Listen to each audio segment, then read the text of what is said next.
مجھے کوئی ایسا جامع پلان مل جائے جس کی روشنی میں میں اپنی صبحوں اور شاموں کو مرتب کروں۔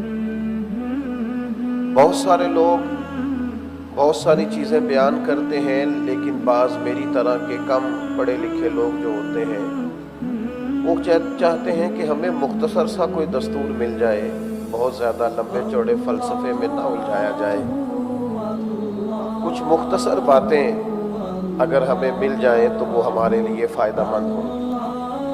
نبی کریم صلی اللہ تعالیٰ علیہ وسلم کی عالی مرتبت بارگاہ میں بھی صحابہ میں سے بعض نے عرض کیا کہ یا رسول اللہ صلی اللہ تعالیٰ علیہ وسلم ایک بات ہمیں بتا دیں جس پر ہم زندگی گزار دیں۔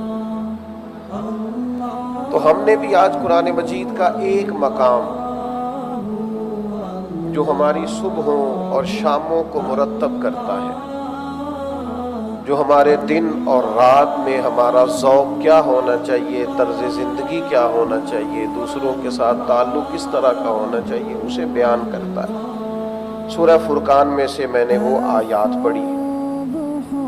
سب سے پہلے تو مسلمان کا، اللہ کے بندے کا دن کس طرح کا ہونا چاہیے، اسے اپنے اوقات کیسے گزارنے چاہیے۔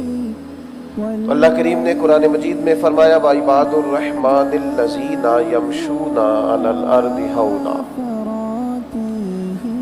فرمایا جو رحمان کے بندے ہیں وہ زمین پر آہستگی سے چلتے ہیں۔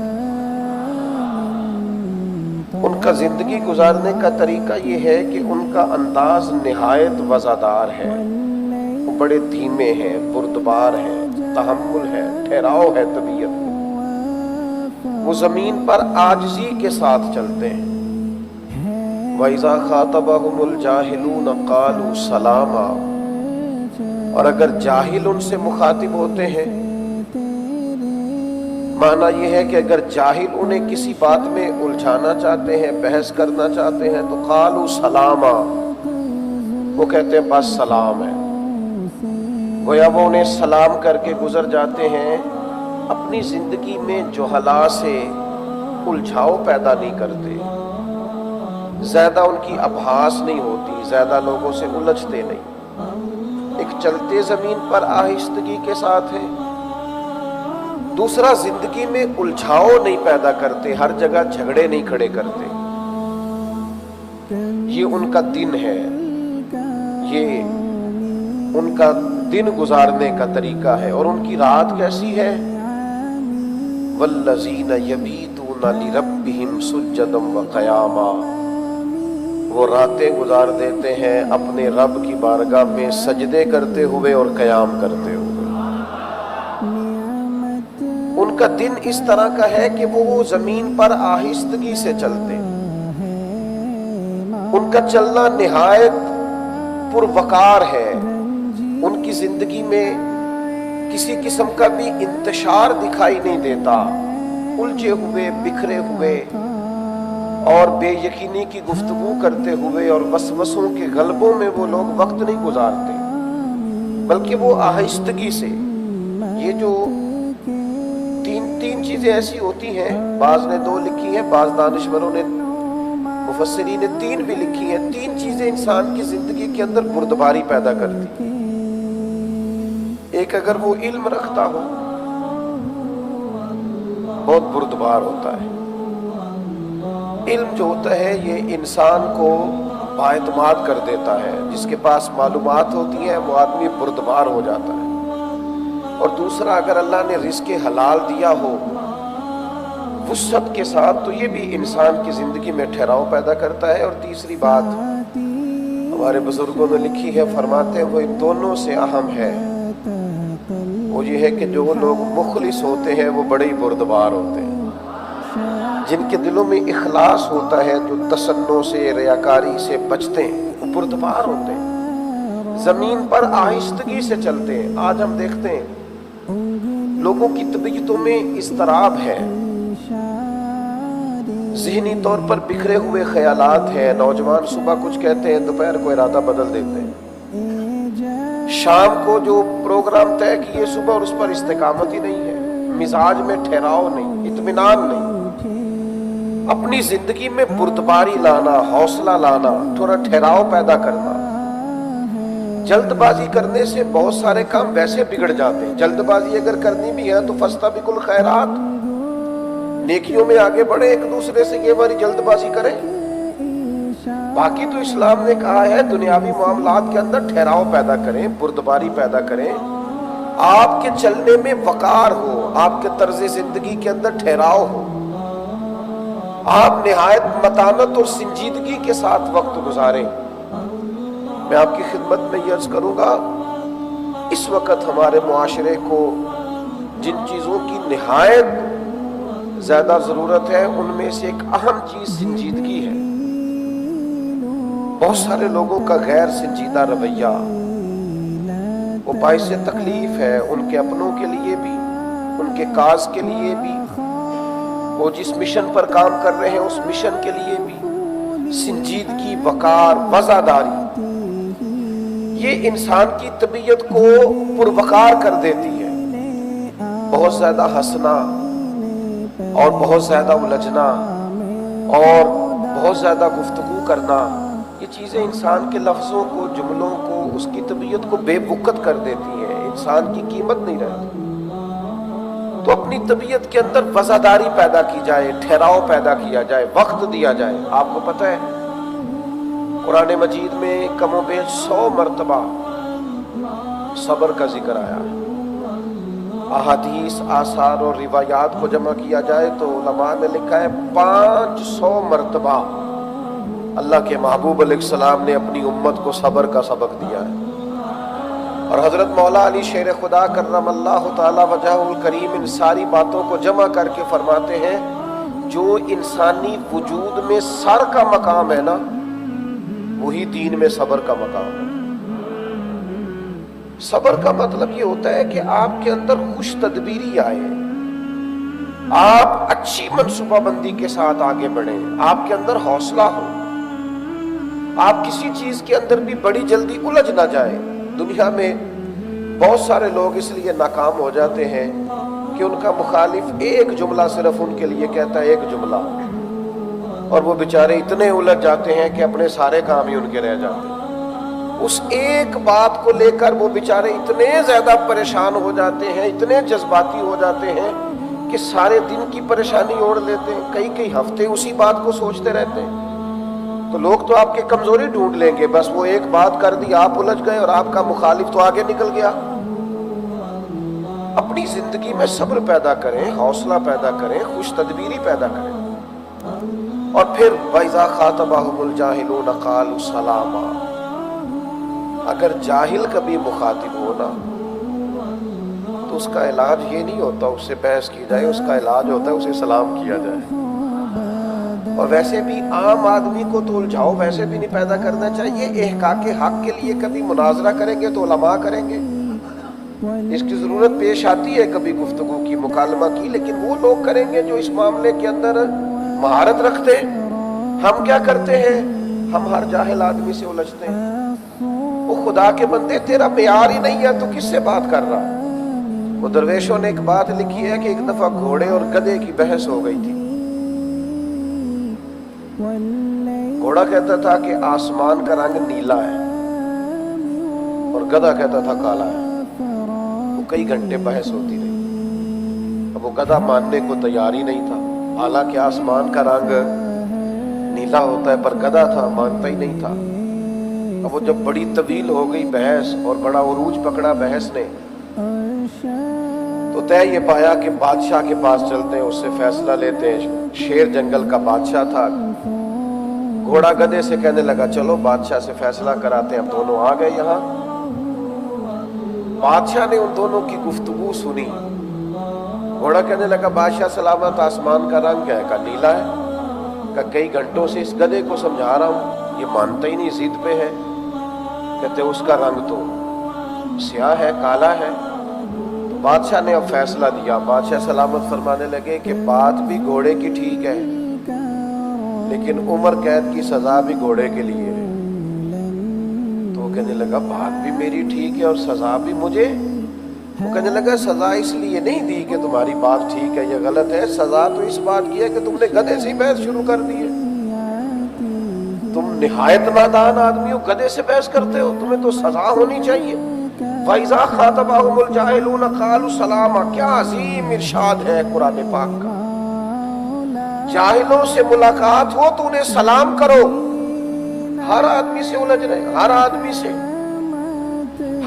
سے بحث کر رہے ہیں۔ امام شافعی رحمۃ اللہ علیہ فرمایا کرتے تھے کہ فروعی معاملات میں میری اکثر لوگوں سے گفتگو ہوتی ہے، ائمہ اربعہ کا اختلاف رہا بعض فروع کے مسائل میں۔ فرماتے جب میری کسی عالم سے گفتگو ہوئی ہے نا تو کبھی وہ جیت گئے کبھی میں جیت گیا، لیکن جب بھی میری کسی جاہل سے گفتگو ہوئی ہے جاہل ہی جیتا ہے ہمیشہ۔ میں کبھی کسی جاہل سے جیت سکا۔ میں آپ سے خدمت میں ادب سے ایک بات عرض کروں گا، نہایت احترام سے مجھے بتائیے، بہت سارے لوگ یہ سمجھتے ہیں نا کہ گھر میں جو خاتون خانہ ہے وہ بیچاری مرد کے برابر شعور نہیں رکھتی، نرم ہے، کم حوصلہ ہے، اس کی طبیعت میں جلد بازی ہے۔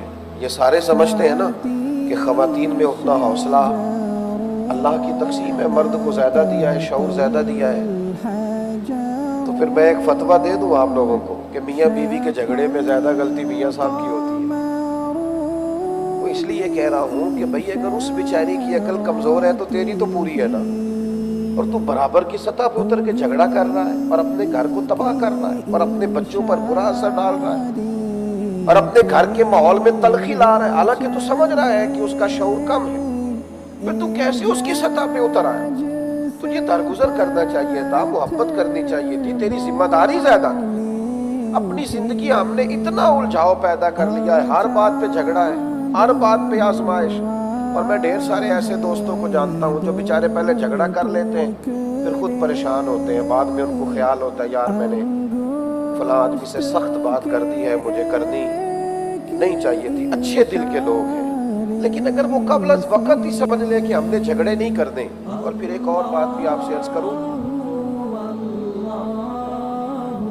جب انسان سمجھتا ہے نا مجھے جھگڑے نہیں کرنے، پھر اس میں عاجزی بھی آتی ہے۔ زیادہ لڑائیاں وہ لوگ کرتے ہیں جو اپنے آپ کو حرف آخر جانتے ہیں۔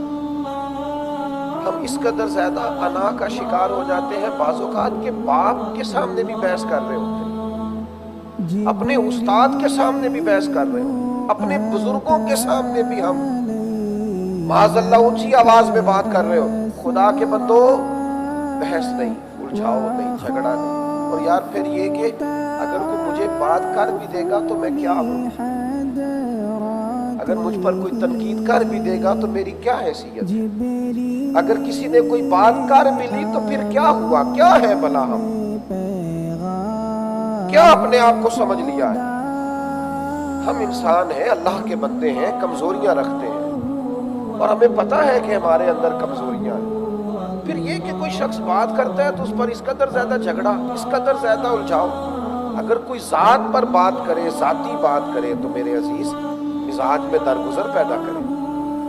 کیا خوبصورت فرمان ہے سیدہ طیبہ طاہرہ حضرت عائشہ صدیقہ کا، فرماتی ہے قربان جاؤں میرے کریم نبی صلی اللہ تعالی علیہ وسلم نے اپنی ذات کے لیے کبھی کسی سے بدلہ لیا ہی نہیں۔ حضور نے اپنے دست مبارک سے کبھی کسی غلام کو، کبھی کسی عورت کو مارا ہی نہیں۔ سرکار درگزر کرتے، ہاں حدود اللہ پامال ہوتی تو حضور جلال فرماتے۔ میرے عزیزوں، اتنا الجھاؤ زندگی میں پیدا، مجھے فلاں نے بات کر دی، اچھا پھر بات کی حقیقت کا بھی نہیں پتا اس نے کیا کہ نہیں۔ وہ دو آدمی جو کونے میں کھڑے ہیں میرے خلاف بات کر رہے ہیں، او خدا کے بندے تو اتنا اہم آدمی نہیں ہے، وہ بیچارے کوئی اور بات کر رہے ہیں۔ لوگوں کو تیرے علاوہ بھی کافی مصروفیت ہے، یہ تجھے غلط فہمی ہو گئی ہے کہ سب تجھے ڈسکس کرتے ہیں۔ وہ گھر میں کونے میں دو لوگ بیٹھ کے بات کر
جبریل آمین پیغام خدا اللہ اللہ اللہ اللہ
الصبح بدا من طلعته والليل دجى من وفراته